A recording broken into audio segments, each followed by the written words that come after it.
കല്യാണിക്ക് നൊമ്പരത്തോടെ വിട നൽകിയിരിക്കുന്നു നാട്. നൂറുകണക്കിന് ആളുകളാണ് കല്യാണിക്ക് അന്ത്യാഞ്ജലി അർപ്പിക്കാനായി എത്തിയത്. വൈകിട്ട് തിരുവാണിയൂർ പഞ്ചായത്ത് ശ്മശാനത്തിലായിരുന്നു സംസ്കാരം.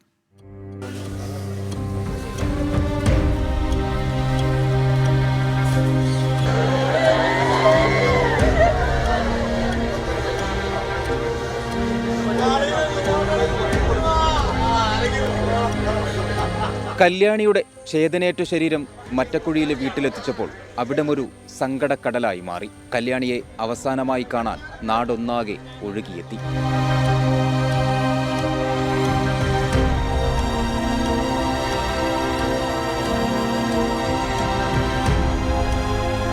പിതാവിൻ്റെയും കല്യാണിയുടെ സഹോദരൻ്റെയും കരച്ചിലിൽ കണ്ടുനിന്നവരുടെ ഉള്ളുലഞ്ഞു.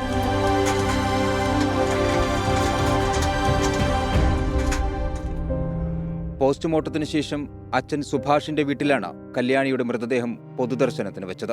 കല്യാണിക്ക് വിട നൽകാൻ അംഗൻവാടിയിലെ കൂട്ടുകാരും ടീച്ചർമാരും എത്തിയത് വൈകാരിക രംഗമായി. തിരുവാണിയൂരിലെ പൊതുശ്മശാനത്തിൽ വൈകിട്ട് 5-നായിരുന്നു സംസ്കാരം.